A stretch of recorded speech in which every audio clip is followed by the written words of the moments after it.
Just a minute. G'day, and welcome back yet again to another Monday night edition of the Oak Barrel After Hours. We're on to number 12. After Hours number 12. Seems like only yesterday we were struggling with technical difficulties all over again. But we think we're good. Tonight. Long may our struggles continue. But for those of you that have sort of been following the installments of this After Hours, thank you very much. We're loving the support that's been backing these little episodes that we're doing now on Facebook and YouTube as well. I think for the first time we are live on YouTube at the same time. We are also live on YouTube. Maybe. We probably, maybe not. Who knows? But yeah, also thank you all for the support and the messages that have been coming through. For those of you that are unfamiliar with the style of this, it's basically every Monday night, and they will be Monday nights through all of 2020 if we can do so. Scott and I will sort of wrap up the day's proceedings here in store and sit down, grab a few bottles that we enjoy, and sort of just, chat over them, see what we like, see what we don't like, go back and forth. All the things that we were doing for several years before this, we've just decided to put a camera and a microphone up so that you guys can hopefully enjoy it as well. Yeah, keep going. But outside of that, I mean, with the sort of the new year that's been kicking in, lots of new things to try, lots of samples to jump at, lots of tastings that are online at the moment, a lot of things we're getting pretty excited about coming up. So this episode is going to be a little bit about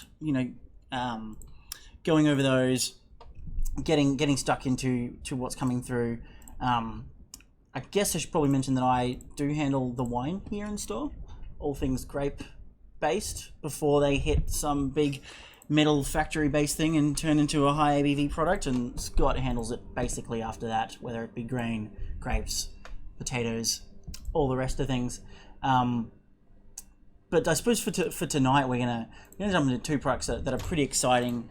Over the last couple of weeks we've sort of been trying to bring in some new and interesting takes on wines from across the world, even here in Australia, people doing new things, but very excited to get stuck into Ariane Occhipinti's XP68 Rosso tonight. And Scott also has a whiskey from South Australian based Iniquity. Plonk.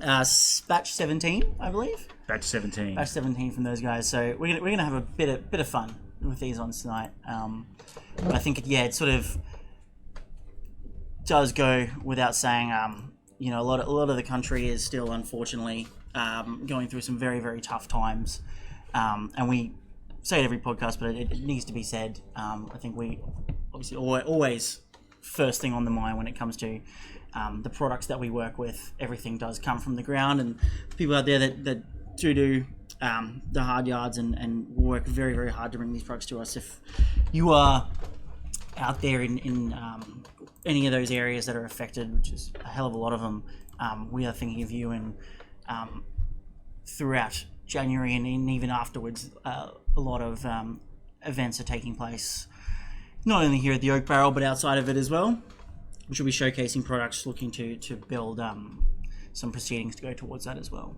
But, yeah. I thought I had it, but keep talking for a couple of seconds here.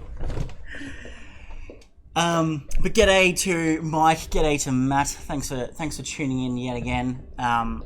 Don't worry about Scott. He's just trying to work an Excel spreadsheet of metrics and other words that I don't completely understand here at the moment.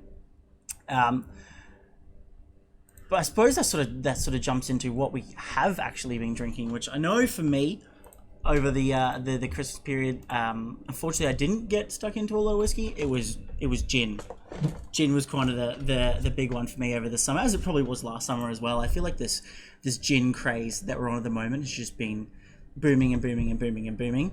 And it just doesn't seem to stop. Every time you turn around, there's a new gin infusion, some sort of take on it, anything like that. And while it's super exciting, I feel like there's just so much going on, which is really fun.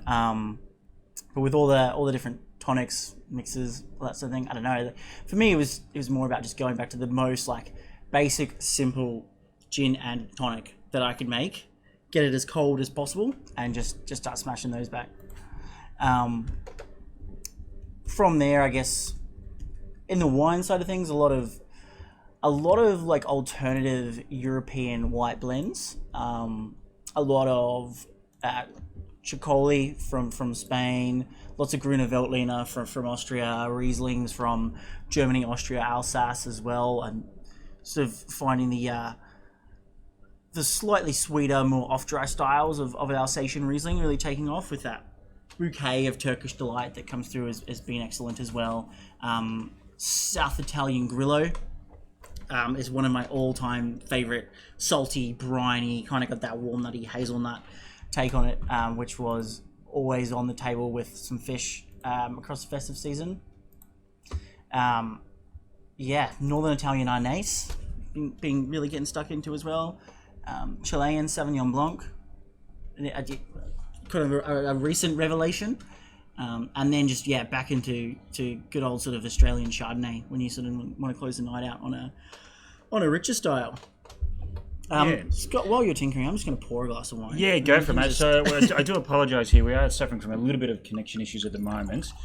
We're slowly getting there, though, but please do bear with us. But yes, it is definitely time for a drink. Connection issues or no connection issues. Thanks.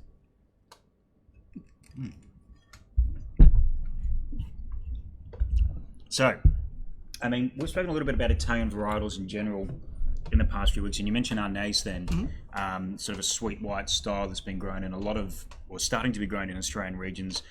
Orange, King Valley, I think they're throwing some down as well. So, I mean, there is a big affinity between Italian grapes and Australia at the moment. I think, from anecdotal evidence, people coming through the store, chances I'm going to get asked for French wine before I get asked for Italian wine. But I think that's that chasm is sort of softening a little bit and becoming a little bit closer. So, yes, this is a wine I'm familiar with. I don't think I've had this particular vintage, though.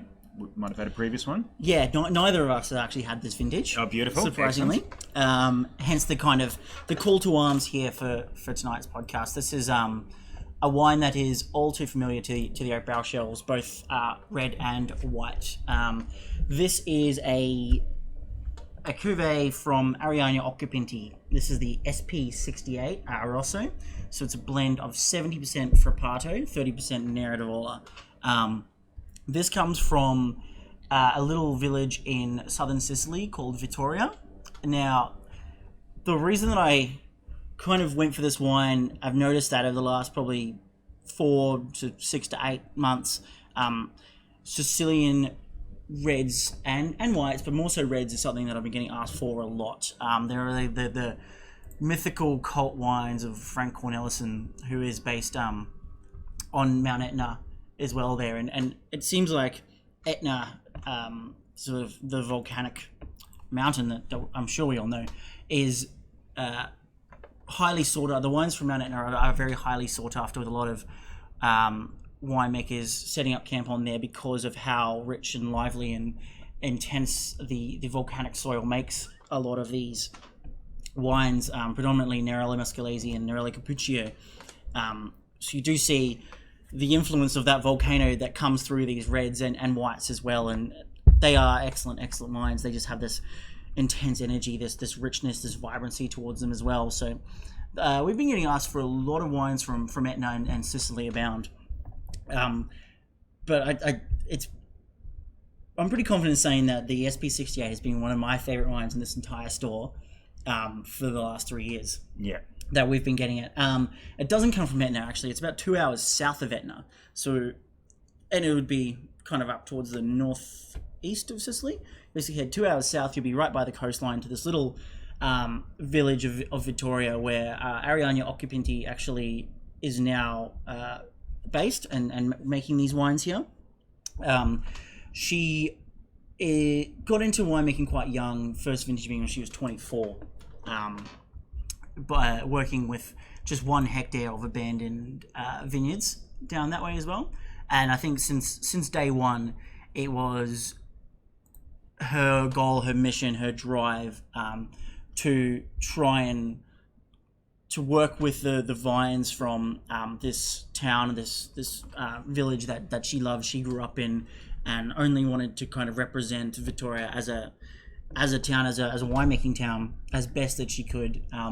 Started sort of at the age of 16, where Occhipinti name wasn't as famous back then as it was now, but her uncle is actually the winemaker at XII Winery as well. Arguably, probably the best Sicilian natural or organically minimal intervention producing wineries out there as well at the moment, that we the wines sit side by side here in store and are absolutely phenomenal. So it's a sort of a 16 where she decided that she would really wanted to get into wine, and her uncle had told her all these things, took her to Iniquity, a massive wine conference over there, and fell in love with winemaking, so that's what she wanted to do. Went to study winemaking and at school and do all the courses and that sort of thing, and hated it because school sucks. I agree. School sucks, and in that those winemaking courses, all they teach you conventional winemaking. That's kind of run of the mill. So you have to be able to market or score it at the end. Don't yeah, you? Exactly. Yeah. Sort of So if it doesn't taste like this, add this, and this will happen. And obviously with her upbringing, it just didn't sit right. So after passing the course, it was pretty down on the dumps and wasn't really too interested, but just persisted through.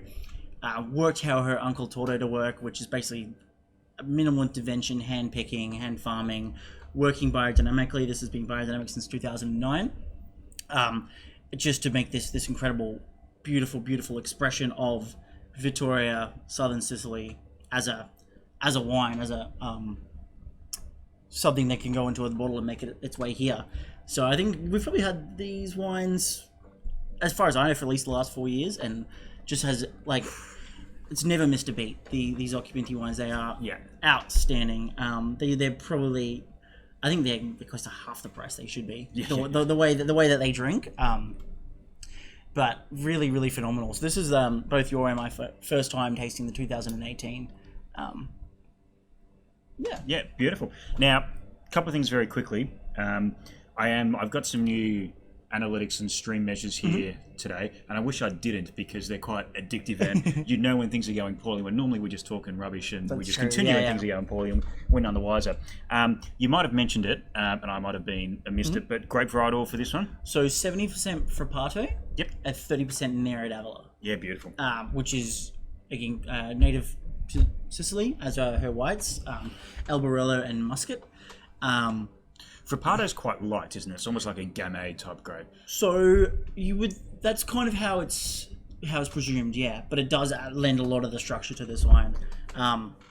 Sicily, much like regions like Beaujolais, parts of Germany like Pfalz, even areas of Australia as well, that are kind of with the resurgence now. But Sicily, as a region, did go through that 80s slump of wine producers realizing that it's warm and it's hot, and you can really work the yields to be quite high when you need to, and that's where a lot of commercialism came into the region.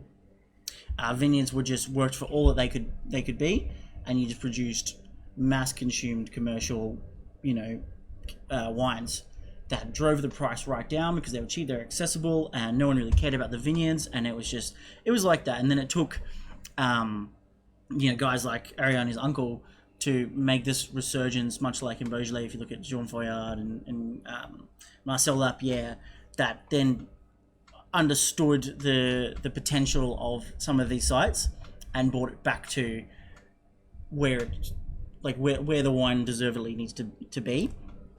So she sort of understands the vineyards and how she works to produce wines of beauty. Like commercially, you look at a Sicilian red of something like, if it's a Frappato, if it's a Nero d'Avola, if it's a blend of the two, they only really constitute the topsoil, which is very hot. Mm-hmm. So you get very, very massive, overripe, high tannin, high intensity wines that don't have any complexity. Her vineyards are worked quite differently. So they go right down into like a calcareous subsoil or limestone subsoil with a hint of clay, and also being so close to the coast, you get a sand influence as well. And I think that's where the prettiness of this wine comes out of. Yeah. Because it is like, It's interesting. It's very layered. But There's a lot going on Yeah. in the nose straight away, even before you take a sip. It's got that classic earthiness that comes through, but the fruit is quite vibrant, almost a bit of like lanolin or something as well, but then just that sort of spritzy acid on the palate. I think it's important to note that Ariane only works and ferments and ages in concrete vessels for her SP68 cuvées, which is a white and a red. So concrete, as we know, is somewhat porous, and with the natural winemakers that we know and work with, oxygen isn't necessarily a scary thing. You do like to have that kind of interaction with the outside world in your wine, so concrete allows that kind of very, very, very subtle interaction. But also, if you're not working with oak or one of those materials that will really add a flavor to your wine, it's just all fruit. It has to be all fruit. Is that common, the use of concrete? It is for certain varietals, especially if you look at things like Grenache in the Southern Rhone Valley, in areas like Châteauneuf-du-Pape, Luberon, Gigondas. Grenache, as a varietal, kind of it's hard to work in oak integration into soft, like light, pretty Grenache. So you'll often use concrete to avoid the oak element into that wine. Yeah, because there's certainly no oak in this. No. And you'll see it as well in the Loire Valley, and guys that work with like Pinot de Nice or Cabernet Franc or one of those kind of light red pretty varietals. They'll often opt for fiberglass or stainless steel or something like that, because as soon as like a big barrel gets a hold of it, it'll just completely drown out all of those really lovely black pretty characteristics. Yeah. G'day to Dave Taylor down in Tassie there. Good to hear from you, mate. So I mean, what for you? I like this wine, and I have liked this wine pretty vintage because it's tasty. Yeah. And that's pretty much the start and the end of why I like this wine. For you, what makes this stand out in that big Italian shelf you have to your left there? And why do you think it is the one that we always get asked for, and then when it sells out, the one that people are waiting for? What is it about the wine? I think it's the wine. It's weird to say as well, but being like it's both not... it doesn't really fit the traditional Sicilian wine bill, but at the same time, it's probably the most Sicilian wine that we could have on the shelf. Yeah. Because, you do still have that hangover of the 80s, where you still see a lot of Sicilian wines that are just bland, big, tannic, really like one-dimensional monsters that you kind of go, like... It's like your sort of teeth start to stain, your palate really dries out quite quickly. This is the complete opposite, and it's made in the way of basically taking everything that the land gives you and managed well. So she grows fava beans in between her rows there, just to encourage biodiversity in the vineyard. And the wine is also named SP68, which is named after the basically the road that spans the length of all of the vineyards and wineries past her winery and up and down. So where all the wines made on that road will travel to elsewhere. Blah, blah. It's kind of an expression of, this is where I grow it, this is the place, this is what the vineyard has to give me. Not necessarily, trying to fit that classic Sicilian red mold, which I don't think that is the classic Sicilian red mold. It's just kind of come out of nowhere, because people knew they could get very high yields. But so it's a very similar sort of climate in terms of like social and political climate of the winemaking that we see in Australia, where we're starting to see that big, or have seen that big, not necessarily rejection, but what else can we do apart from big Barossa, Shiraz, and Oaky Chardonnays? Yeah. I think there's a lot of that, and I think that's probably a bigger deal over there than it probably was here, because you're going against centuries and centuries of winemaking rather than our young winemaking climate here. But I think, like you said, it's tasty. It's it's not for, I think, what it represents and the quality of it. I don't think that it is anywhere near the price point that it expresses on itself. So you're not too upset if it wasn't your cup of tea. You wouldn't be too bummed out if you bought a bottle and you didn't enjoy it. However, I just think that it's not... I don't think you would sit down at a blind tasting and taste this and immediately go, boom, Sicily. unless you had it before. Yeah. Or unless you were well acquainted with that sort of minimal adventure Sicilian style of winemaking. What I also love about it, and touched on earlier, is that it doesn't really, it's not trying to be that intense Etna style of big, like juicy, intense style of red. It's just so pretty and velvety. Yeah. Now, at the very start of this, and it might not be necessarily, relate to this wine, you mentioned like Sicily and Etna, and obviously Mount Etna is the famous volcanic mountain, and I find that quite fascinating. We talk a lot about soil. I find that quite fascinating about this mountain that is so famous and world renowned for something else apart from making wine, but it is like this little bastion, and people go looking for wine on those slopes. Are there any other regions like that are quite famous in terms of their geographical place, but almost more so for something else than the wine they make there, off the top of your head? Because I think there's been a lot of people who go, oh shit, they make wine on Mount Etna? Yeah. And like purely for the fact it's Mount Etna, let alone what the wine style is like. Yeah. Mount Gambier. Oh, yeah? Yeah. It's probably the biggest one that jumps out at me there immediately. I know anyone that's, brushed shoulders with Andrew Birchall, he will tell you all about the history of that region, and it is fascinating. But I really find a lot of fascination in areas of, I think Europe's tough because it's got so much history. Yeah. That wine and the history kind of go hand in hand. It's like, well, who was here first? But like Champagne, if you look at Champagne, like home to some of some of the most famous wines in the world, but how long ago was it that it was tanks and bodies? Yeah. That sort of thing I find very interesting. Alsace, with the change from the German to French and back and forth kind of thing. Geographically, I think areas like Styria in Austria, because of the way that the lakes and things like that have moved around, and things that are now vineyards were once underwater not that long ago. G'day, Gerald. Yeah, g'day, Gerald. How are you, mate? Gerald says, we sell this wine at the bar, so it's so interesting to hear you guys showcase it. Like, thank you very much for tuning in. Yeah. Which bar, so we can give it a plug out? Yeah, we will do. Name the bar. But yeah, so I think, it's one of the first things that got me into wine, was going, okay, this is a volcano, but we're growing wine on it, or this was a war zone, but we're growing wine on it, or look at, yeah.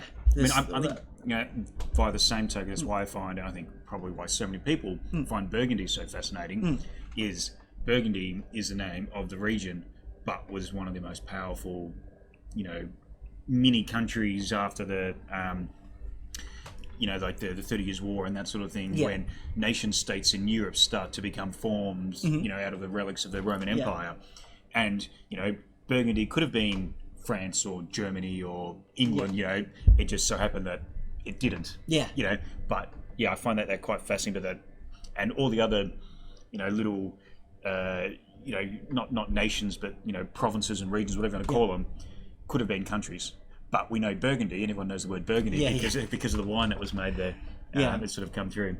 Absolutely, but I think that it some of these areas. I mean, we even look at like really tiny areas, like got to plug sort of Orange, as a climate and microclimates just across the globe.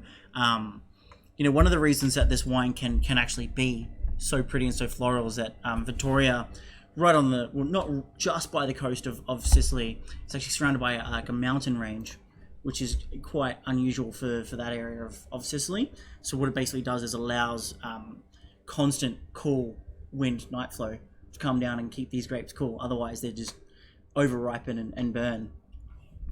But yeah, so Ariana obviously quite young at the time, starting out. Rising star right now is the wrong term to use. Yeah, star has risen and is now shooting star. Yeah, and it is just now one of the leaders of the Italian natural wine movement.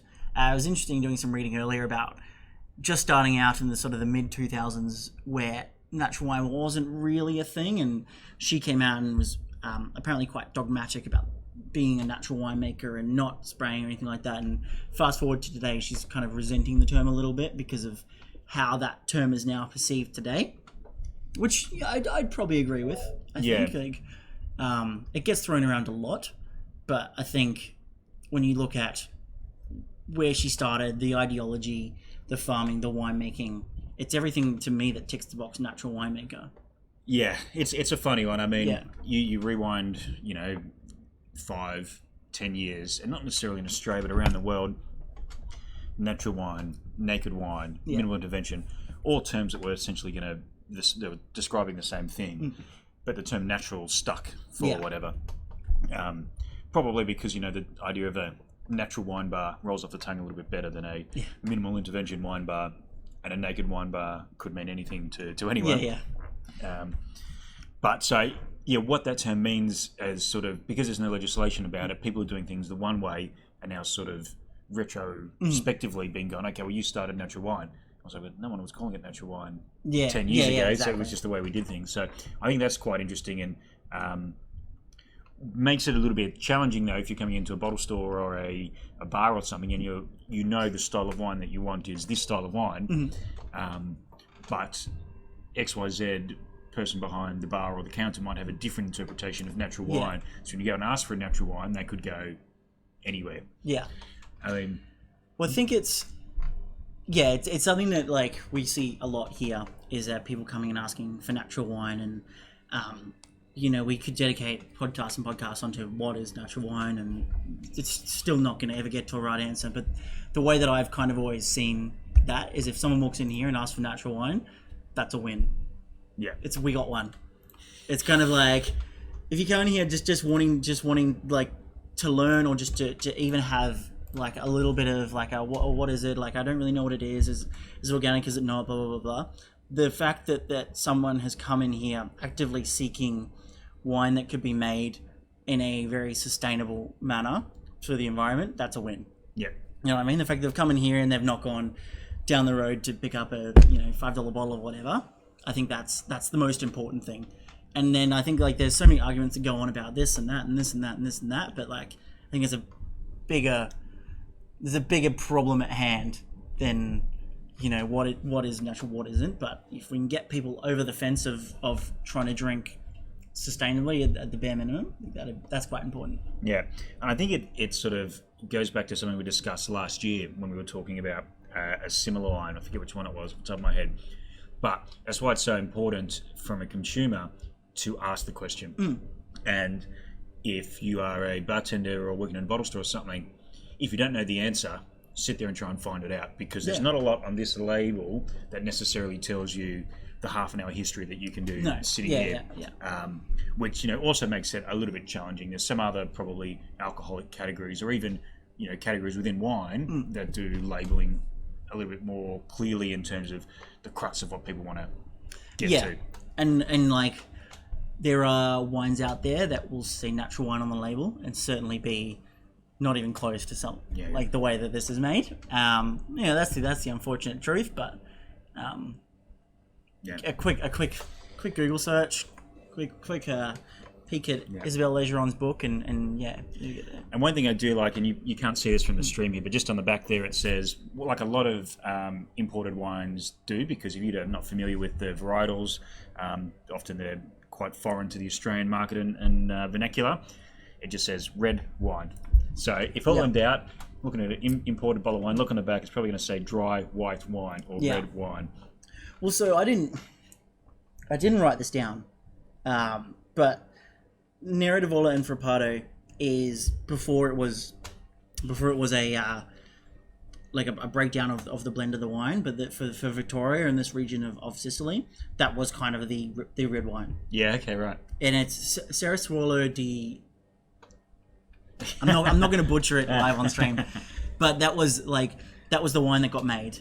It was always Frappato Nera d'Avola, and then it had this name and this term in the region to be that. So that's what I see, especially a lot of like European red blends, is it's not necessarily a blend to be a blend. It's a blend because that's what you drank. Yeah. Especially in Alsace. In Alsace, you could have Pinot Gris, Pinot Blanc, Riesling, Gewurz, all in the same vineyard. The winemaker has no idea what the breakdown is because you just take the vineyard. Yeah. You don't really Yeah. go, oh, this is 10% this, 5% this. It's just that's what comes off the vine.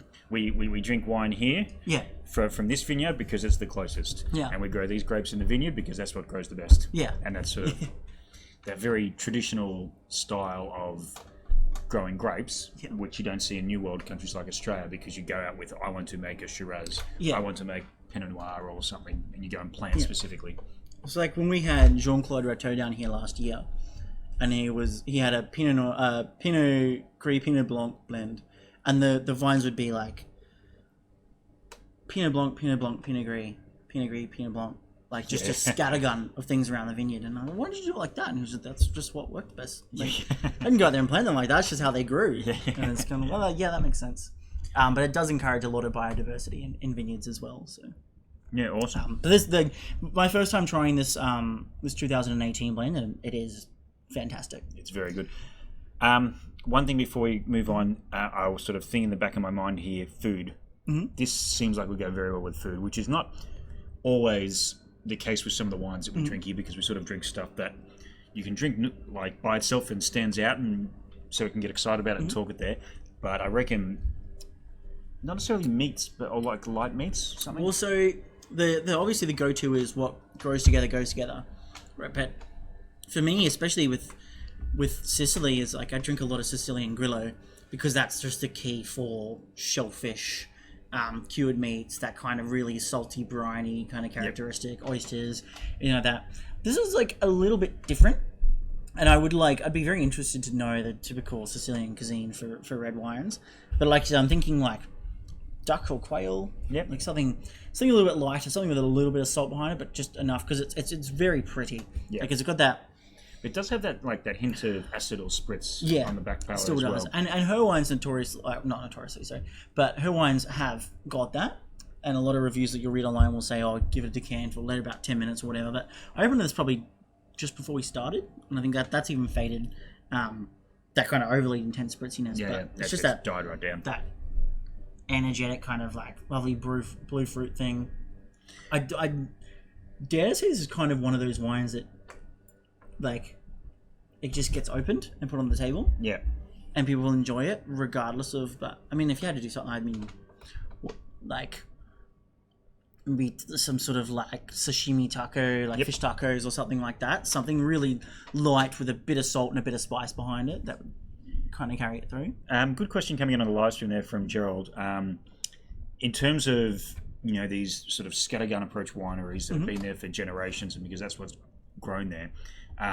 How do you make a consistent wine year in, year out if you're not necessarily sure the levels of the grapes? Is that just because this is whatever the yield is from the vineyard, that's what you play with? Well, so you don't. It's not. I don't think that. Like, if you've got a vineyard that's planted or if you've got a vineyard that's planted, I mean, if it in healthier years you're taking what's picking and it's making it. But I think with natural wine is that this isn't the same as the 17, and the 17 wasn't the same as the 16. So I don't know. Like, I don't think natural winemakers necessarily strive for consistency. They strive for balance. Yeah. And not like even like people in Australia that I've spoken to, no one's trying to make the year before. Yeah, same thing. Yeah, because when you're growing, like, there's a lot of winemakers that we work with that they say like I know what the wine's going to be like when I'm in the vineyard. Yep. Like, I mean, we've said it before, laziest winemakers. Yeah. But all the hard work goes into the vineyard, and then you take what the vineyard has given you, and then you basically make sure that it gets to wine in the most minimally intervened way possible. That's what it is. But I don't know you can be consistently good, but it's not going to consistently taste the same. Yeah, if that makes sense. I don't know. I hope that answered the question. But this isn't the same as the 17.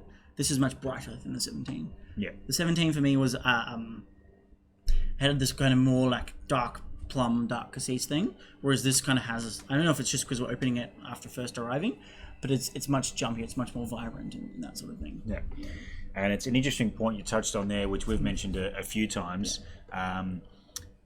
In terms of farming versus winemaking, and often if you go to a wine tasting or some sort of masterclass with a winemaker, and they are just a winemaker. They don't involve themselves with the farming. You sort of get this, beautiful, very interesting talk about, for an hour and a half on how the wines are made. And it's almost sort of like, I get these really great grapes from here. And then that's it. That's all that's spoken about the actual farming. Then it's all about the winemaking. But, pertinent while we're talking about farmers around the country as well, is that it all has to be grown, and that's not necessarily what's spoken about all the time when it comes to the end product. I think that also, just quickly before we move on, but one of the best kind of indications I've ever had of that was in Bordeaux, with the guy, some of the top winemakers of Bordeaux, or top wineries of Bordeaux, especially the first growth houses. And Bordeaux, I guess on a global scale, is looked at as quite high, massive production, massive yield, not yields, but massive like output every year. And when some of the, I guess, lower end houses, they do quite well, and you'll talk to people and they'll go, oh, we think it's as good as the 15, we think it's as good as the 16, we're hoping it's going to be as good as the blah blah blah, we're hoping we can get it as good as the year before, the years that have done well. But the top Bordeaux houses, just from what I've seen, they'll be like, you look at great vintages like 82, 5, 9, 10, 91, it'll be like, we won't make another 82. That was 82. It was great. Like 10 will be very good, but it won't be 82. It'll be just as good, but it'll be very different. Yeah. And to see that out of these enormous, huge money making companies and facilities, it makes you click. Yeah. I think that's one of the things to love about wine. And wine, when it's made right, it's very good, and when it's gone, it's gone. Yeah. You can only hold on to it for so long. Yeah. Then once it's drunk, it's drunk. And I think that's the same for all great alcohol. And we absolutely. see a lot of collecting and that sort of thing. I mean, I know full disclosure, I've made this mistake before. About 10 years ago, the Mighty Rushes reissued the Rushes Draft in cans, in a heritage sort of can packaging. And I went out and bought a slab straight away, and sort of drank half of it and went, no, I'm going to hold on to this, because they won't do this again. But now I've got 2 6-packs of undrinkable 10-year-old Rushes in a tin that are sitting in storage somewhere that I have no idea what to do with. You could distill it. I don't think it's safe. Okay. I don't think it'd be safe to do anything with it. But good to look at. Yeah. That's the only time you should ever let that happen, because it would have been far more fun to just drink them at the time. Speaking of distilling and drinking, shall we move on to some distilled spirits? Absolutely. Any final notes on that wine? What's it worth, roughly? I mean, you mentioned it was probably a little bit undervalued for what it is. Yes, this sits on the shelf at $49.95. Yeah. It could easily be sort of an $80. Yeah. I think there are prices that we see wines out of Sicily coming, and I think this kind of knocks a lot of other wines out of the park for what it is, and just like exception. Probably one of the better ways I could think to spend $50. Yeah. Beautiful. All right. Well, we are now into almost the third week of January here, and as much as I enjoy sharing drinks with you, Joey, and doing that on quite a regular basis, it gets kind of boring sometimes, and it's about time that I started drinking with other people as well. That's why it's very exciting that finally, after what feels like it's been months and months and months, but probably only been about 4 or 5 weeks, swinging back into tastings here at the Oak Barrel as of Thursday. So good to share some drinks with other people. And Matt Bailey comments, damn it, are you talking about Rushes again? Yes, I am. I think that's the first time, it's taken until episode 12, that I've slipped a Rushes reference in there. I can't recall talking about Rushes before that, so maybe, yeah. I was just waiting for you to chug along, Bailey. But yes, very exciting. And the first tasting of the year is sort of a double header as such. I was putting it together late last year. I wanted to do an Australian whiskey tasting, because we sort of tend to do the one in January and February just to see what the lay of the land is. And had too many bottles to do on one night. Yeah. So I had about 10 bottles I wanted to showcase. So I thought, no, we'll split it up. So on Thursday and then Friday, ended up being 14 bottles in the end by the time I gave myself a little bit more space. So 7 bottles on the Thursday and 7 bottles on the Friday. of Australian whiskey. So that's happening. I think there's a couple of tickets left, 1 or 2 for the Friday, maybe about 4 or 5 for the Thursday, which is very, very exciting. And basically, I didn't necessarily go and choose whiskies that were brand new or about to come to market. This is sort of trying to give an overview of what's going on in the Australian landscape at the moment. So things in big fortified wine casks, things in bourbon casks, things at 40%, things at cask strength, single casks, all this sort of stuff. And one of the whiskies that we're going to be trying is Iniquity Batch 17. And I chose Iniquity Batch 17 to do tonight for a couple of reasons. Because we're doing it in this week coming up, but also there's an event coming up in March, which I'll talk a little bit about in a second, that's going to be basically based around this whiskey. So Iniquity is a distillery in South Australia, just in the suburbs outside of Adelaide there. And it sort of came out of the ashes of one of the first Australian mainland distilleries, one called Southern Coast, which folded, a bit of dispute with the 3 partners involved there. But once that was sort of laid to rest, and there was at last count, there was like 4 or 5 casks of Southern Coast still kicking around the country. Most of them have been bottled though. We bottled one of them about 3 years ago for one of the whiskey fairs. One of them was the Southern Coast. But out of that, the ashes of that distillery came Tin Shed Distilling, who have called their single malt whiskey brand Iniquity. Now, there's a number of ways that Australian whiskey producers in this modern era are going about bringing whiskey to market. You've got people like Starwood, who have quite a big production level, and they have 2, 3 core releases: Twofold, Nova, and sometimes when it's available, Solera. And they're the same. And the idea is that when you buy a Twofold or a Nova today, and you go buy one in a year's time, they're going to be roughly the same whiskey. Different little bits of variations, but the same sort of whiskey. Then you have people like the way Lark did it initially, where everything was single cask. Same with Bakery Hill. Trying to create a little bit of consistency, but they are going to go up and down because every cask release is going to be slightly differently, it's good from a whiskey nerd's point of view, because you can always go back to the well and it's going to be something a little bit different. But in terms of consistency, if you're releasing single casks and they're different every time, as a consumer or a bar, that's quite hard to sort of deal with. But the way Iniquity is doing it is sort of in the middle. They're working in batches, so sort of 3 to 7 casks vatted together to create batch 1. Released, done, gone. Batch 2, batch 3, batch 4, done in a similar way. So each batch is quite different. You get different flavour profiles. They're designed to be different, but they're all under the same level. Which brings us to batch 17, which is what's described as a democratically designed whiskey, because this came out of a session in Adelaide in the hometown, whereby they got about 40, 50 people in the room in groups of into this tasting room, put them into groups of 3, gave them all about 500 mils of whiskey from 5 different single casks in the distillery, and said, you got an hour, go and blend them together to create your own whiskey, your own Iniquity blend, essentially. Then at the end of that, they were all sampled. There's a bit of a judging panel that got together and chose what they thought was the best out of those, and that became batch 17. So a democratically chosen whiskey designed by fans of the brand, which I think is quite fun. That's very cool.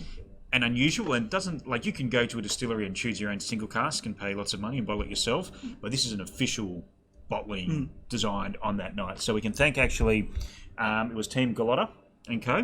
Now, there might be some familiar names of people here who are in the whiskey industry or who go to the Haynes & Co. bar down in Adelaide there, a fantastic little bar there, but Peter Gallotta, Cody Banks and Josh Mack were the 3 in this team on that night to come up with what would become batch 17 of the Iniquity release. Now, showing up in our tasting in the next couple of days, but also on Wednesday, the 25th of March, we have Team Iniquity flying to Australia to do that in our back room. So Team Iniquity are flying to Australia? To Sydney, rather. Up to see us here in Sydney. That'd be kind of cool. Yes. Yeah.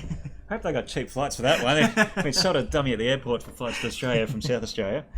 but it does feel like a different country sometimes. Yeah, South well, Australia, that's true. Yeah. We call it slightly part of the mainland. We'll let them into the Commonwealth Federation this time. But yes, so bringing up a whole bunch of cask samples to actually do that in the back room to become the next batch, whatever number they're up to at the time, of Iniquity whiskey. So wanted to sort of put this in front of you because it's very unique in the way it was made, but I think that also informs why this is the sort of whiskey that is in batch 17. Because Iniquity can be, big and industrial, use a lot of fortified wine casks. They use a fair bit of peat sometimes as well. But this is a little bit different because it was chosen democratically and out of, essentially from 15 samples. So be interested to see what you think of this. I know you've had a couple of Iniquities, probably not all 17 batches. No, I've had a few though. And straight at the nose, it is what I consider Iniquity. That sort of middle workshop, sort of industrial oiliness. Bit of that sort of vibrant oak shavings as well that you get, that sort of fresh oak. But I can tell you the casks that went into this this vatting, and we don't know the percentages, but there was port barrel, sherry barrel, and then other wine cask, non-fortified. I believe a red wine. So for me, this is a lighter style of Iniquity. Yeah, I'm thinking that as well. It's very soft. It's probably not the craziest because when you're picking out a 15, and then even before that, as a group of 3, you're trying to create something balanced. You're not necessarily going for the crazy and the weirdness and just trying to overload it with anything. You're looking for complexity, yes, but so that balance and that approachability with things. But yeah, still like it almost got like that minty like freshness on the nose that you don't. Still a lot of like really, really freshly cut oak. Yeah, like that lanolin kind of textural thing. We are at 46%, which is the house standard for Iniquity, the way they bottle things. It's pretty cool though. Yeah, like that mint. I think you kind of get that really freshly green element towards it. And just like baked nuts. Yeah, 100%. And there's an oak element that carries the whole way through, but it shows itself in different ways. The nose is very, that fresh, oak shavings and that sort of thing, sticking your head in a barrel just after it's been charred sort of thing. Yeah. Was at the end, it's almost like a light varnish or something. The oak's still very present, but it's showing in a very different way, which is quite interesting. I quite like this. Yeah. To me, this is like very just drinkable. I think it's not monstrous in any angle. It's just really, really approachable and enjoyable. Yeah, I think it's probably one of the most approachable and arguably not the best balanced is not the word I'm looking for, but easy drinking sort of styles that Iniquity have produced. Potentially like the most digestible. But in being that, it's also quite an honest representation of what Iniquity is. Yeah. And what it tastes like, which is fascinating as, we will remember batch 17 as, it was a lighter, softer, more approachable style of Iniquity. We're going to remember it that way, but also does the way that it was vatted in this room full of essentially, probably whiskey fans of all shapes and sizes, all levels, who, 99% of the time won't have done vatting on any sort of scale previously, and then chosen in sort of amongst these 15 creations. Does that lean itself, that process, to a lighter, softer sort of style? Which I think is quite fascinating. And also is going to be fascinating in March when we do it up here as well. What I do like about this sort of thing as well is that I know, like, obviously you see it on wine, right? Like, you must see it in distilleries as well, surely, but them getting that kind of house style, like you said, like that kind of like, when master blenders change hands or master distillers change hands, you notice the style change hands or whatever, and this is just this complete shot in the dark, like, go out and let someone else take care of it sort of thing. So it's just that faith in their distillers and their fans and everything, which is really cool. But I also think like developing that point a little bit, it's also fascinating that this for me is Iniquity. It tastes like Iniquity. Yeah. So you can take, that end creative process of the final blend away from the distillers and the owners, but only given the tools that they've created in the distillery, you still get essentially an Iniquity. Yeah. So, I mean, maybe, I don't know exactly what role I'm going to play in the tasting on the night, but hopefully I get a little bit of a sample to play with myself. And I might put it upon myself to try and make the most un-Iniquity tasting whiskey ever, just to see if I can do it and challenge myself a little bit. But yeah, I think that idea of a house style, not so much soil as it is with wine, although barley strains and soil, and we're talking a lot about that, particularly in Australia and places like France and America for these sort of new whiskey production. But your wash, how it comes out, how you're fermenting your wash, the still, the way you take your still cuts, the oak you're using, where you're getting that supply of oak, inevitably that's going to inform your house style that you can sort of encourage in the end blending process. So I dare say if I go out to create the most un-Iniquity whiskey possible, I'm going to create a whiskey that sort of tastes a little bit like Iniquity, but is generally pretty rubbish. Yeah. Because Iniquity whiskey is made in a way, just like all whiskey around the world is distilled in a way because they've got an end goal in mind, or they've been informed by years of practice. Okay, this is what we think tastes the best. How do we encourage that at the very start to give us the tools at the end to make that? That is excellent. I'm really enjoying that. Yeah, I think it's really smart. I mean, personally, would I say it's my favourite Iniquity release? Probably not. But if someone went, I've never tried Iniquity, I would very, very happily put this in front of people. Yeah. I mean, the only reason I say it's not is because I have sometimes a penchant for the wilder. And talking about house styles, they've moved now, but the first time I went and visited Iniquity down in South Australia, it was in the owners come from run a flagpole business. Most of the flagpoles you see around South Australia and in Adelaide came from this warehouse. Yeah, right. Okay. And there was one in the warehouse was for flagpoles and the other one was for distilling. Completely separate. But when you walk to one end, you do get that sort of metal shop, metalworking aromas. And so whenever I think about Iniquity to this day, doesn't matter it's not distilled there and they're now completely different, is that sort of metalworking industrial grunt, which I think now, even though that's lodged in my brain, I'll never be able to get that out of when I talk about Iniquity. But that sort of weight and power of the spirit is now what I mean when I say quite industrial. It's really hard-working spirit. You can throw in a lot of different oak and it's going to have a bit of fun with it. It's going to push against it, but also sort of take a little bit on, but still going to push against it a little bit. You see it here, particularly on that mid palate. I think you've got like quite a bit of spirit character coming through. But because maybe less so for wine, but like aged spirits in particular, taking gin and botanical vodkas out of it, all these flavors we're talking about are coming from water, yeast, barley, and a bit of oak influence. Yeah. So that idea of suggestion or impression on tasty notes is very, very powerful. And it's sometimes hard to shake, right or wrong. Yeah. If you've got an idea in your head of what something's going to taste like, it's quite hard to shake that sometimes. So I'm going to go back to whiskey drinker level 1 here and just throw a question at you. Basically because I know that for a lot of people that are just getting into whiskey or don't know too much about whiskey, whatever, they automatically think Scotch whiskey as being the whiskey.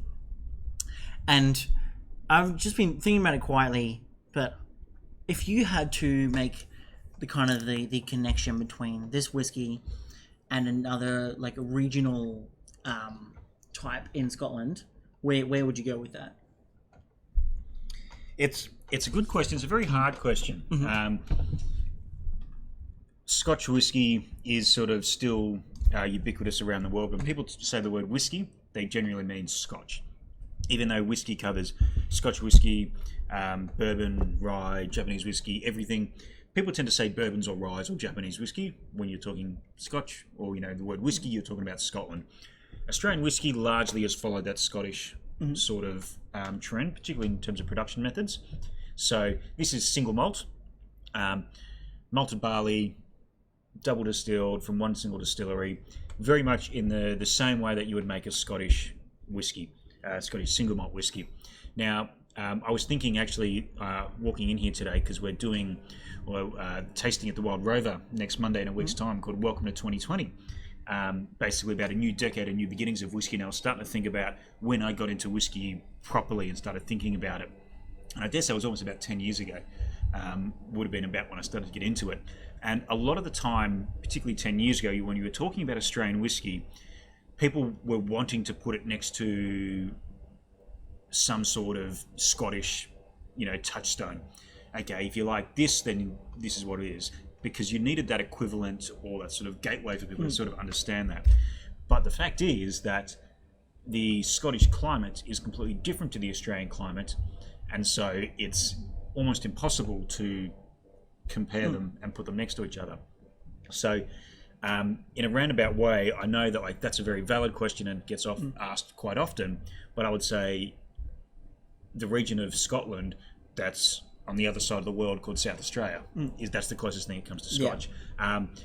If you held the gun to my head, probably a Highland sort of style, like your Ben Nevis or maybe something a little bit thicker, like that's from Speyside, like a Dalhousie or a Mortlach, but matured in bigger sherry, port fortified style casks, because it has that weight. But yeah, probably like a Ben Nevis, maybe a Campbelltown. So not necessarily, and again, I'm not going by regions here because I've just mentioned 3 different Scottish regions, but in the style of creating quite a robust spirit and big casks. So yeah, and I mean, I think that's probably a better way to go around it in 2020 and moving forward is if you have to compare an Australian whiskey to something from another part of the world, go by production methods and almost sort of the inspiration behind the distilling in the whiskey rather than going this. Because, I mean, the other problem about that is to go back a step further and talk about Scottish regions, Speyside, light and delicate, Highlands a bit more robust, Islay, big and smoky and that sort of thing, is now completely irrelevant. Yeah. In the 80s, very, very genius way to sort of demystify the whiskey game and, okay, I like this. Where do I go from here? Well, we'll group them into regions for you and you can sort of explore that way. But you make very heavily peated whiskey in Speyside now.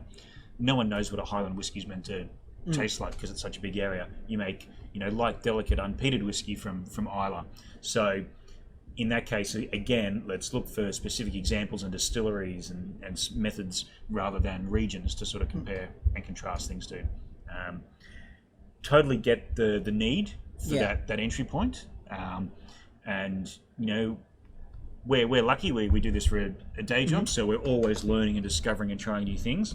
And if you come into the Oak Barrel, we'll do our best to share that information and guide. But if you don't have access to a store like the Oak Barrel or a bar that has that sort of knowledge, 100% I can understand how daunting that is. Seeing a wall of 200 whiskies and going, trying to read off labels when you really have no idea. Yeah. But yeah, I think that idea of comparing regions to regions is probably a little bit outdated and might actually do a bit more harm than it could. Because you could rock up and grab a Highland that's completely different to what you're expecting. All in good fun. Yeah, all in good fun. But yeah, nice and delicate and light, this one. We will be doing this on this is on the Thursday night, so just quickly roll off what we've got coming up Thursday, Friday. Just to remind myself as well, because it wasn't a while before we did this. So on the Thursday, which is the 16th, we're doing the Corowa Characters, which is sort of their new sub $100 single malt, which is really, really interesting. Flurio Fountain of Youth, another South Australian one. That was Whiskey of the Year in all the Australian awards last year. Completely sold out now, but I held one back because I wanted to put it in the mix. Batch 17 from Georgia. 7, yeah, sorry. Iniquity Batch 17. The Botrytis cask, which we tried on the stream before, from Hobart. Blackgate, I've got a new peated batch from them just arrived today that we'll be doing, so that's probably going to be the newest one. And then sort of the centerpiece of the whole event is the Smith's Agnaston 18-year-old on the Thursday. Closed, sort of a distillery based out of South Australia that operates or has operated once every 5 or 10 years for the past while. So that's an 18-year-old Australian whiskey. We've got an undersell, but we'll open one 18-year-old there. 18-year-old. And then on the Friday, we open at Sister, the 20-year-old. Yeah, right. Okay, so wow. On the Friday, we've got the latest Archie Rose Rye Malt batch. We're going to be doing another Flurio, this time an independent bottling by Tassie Independent Bottlers. Release 3 was quite awarded around the world and sold out pretty much straight away. From Tassie, the Spring Bay Reuben Port Cask, that's a cast strength single cask port cask. The Starwood Solera, quite a famous Australian whiskey that's now quite hard to come by. The cast strength from Lark, Bakery Hill Sovereign Smoke, so a peated single cask from Victoria, and then as I mentioned, the 20-year-old from Smith. So that's going to be a little bit of fun. It's going to be a lot of fun, to be honest. It sounds like a lot of fun. And I am itching to share some whiskey with people again, because it has been quite a while since we've done that. The Iniquity tasting we're doing in March. We'll probably talk a little bit about that in the future, because it's still a couple of months away. It is on sale now, but a couple of months away. But yeah, I mean, we've done, just referencing the Botrytis cask that we did a few weeks ago from Hobart.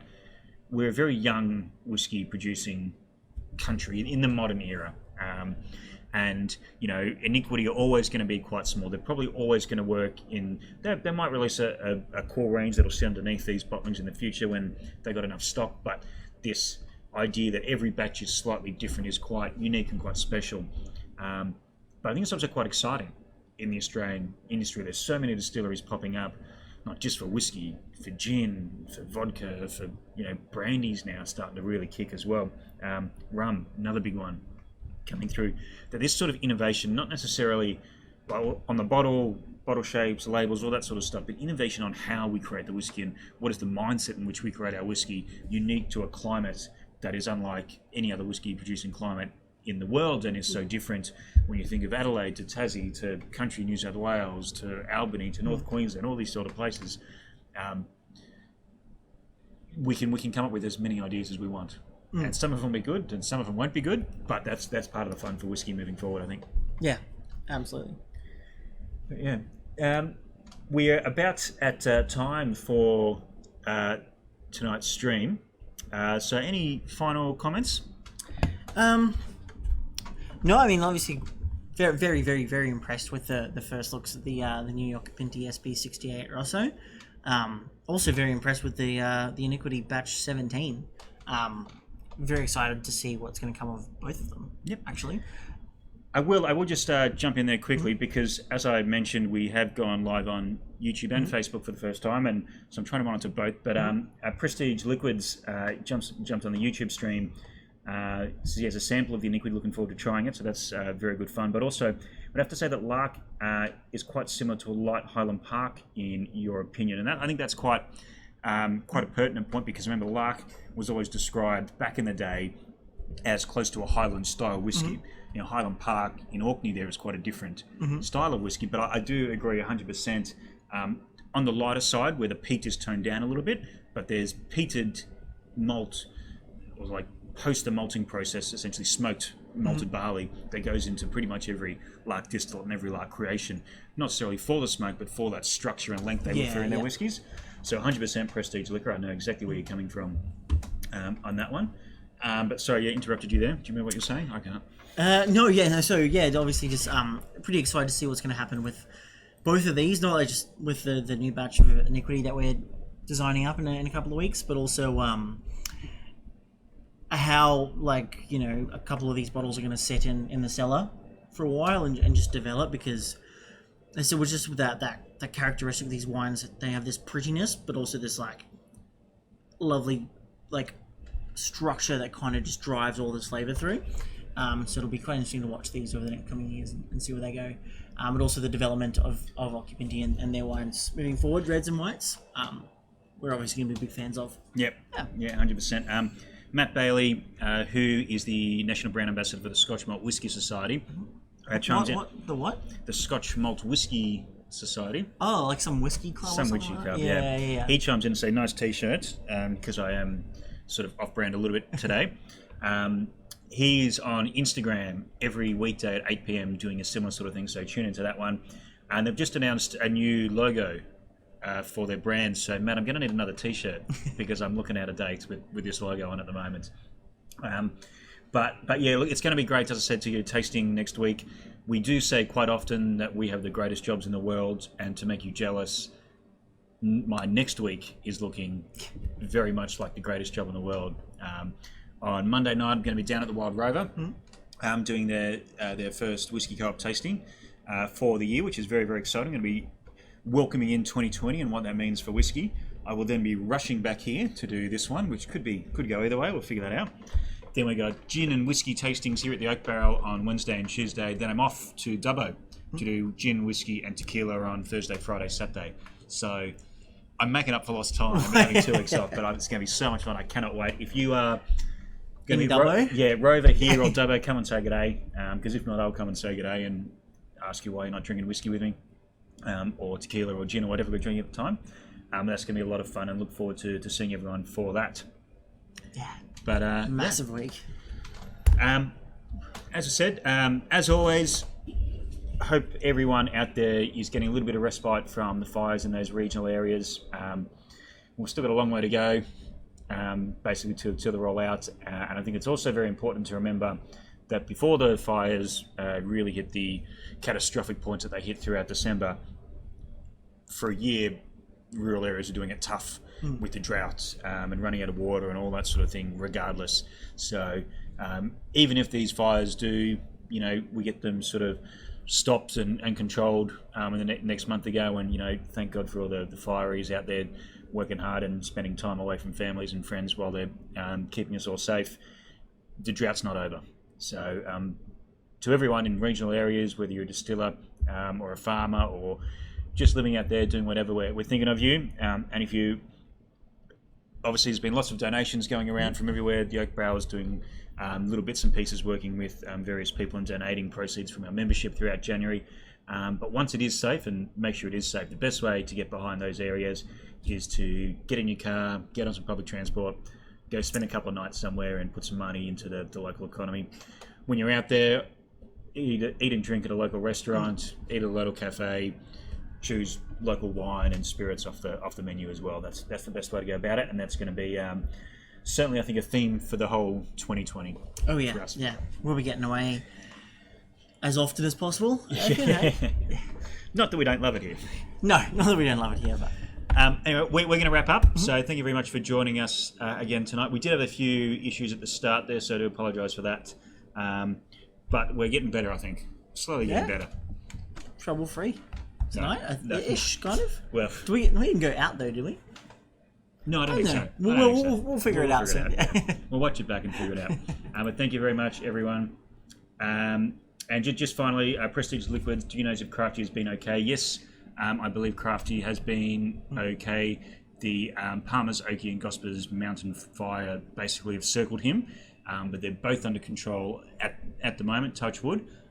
So Capity at the moment is looking okay, but we're going to have Crafty on this live stream in the next few months, hopefully, as soon as he has the time and it's safe to do so. But yes, hopefully, I think one of the lucky ones and being very lucky from where he was. Absolutely. All right, thanks everyone. We'll see you at 9 p.m. next Monday. Next Monday. You might have to do some heavy lifting because I'm just going to be running out of a Rover tasting. That's all right. I'll be here.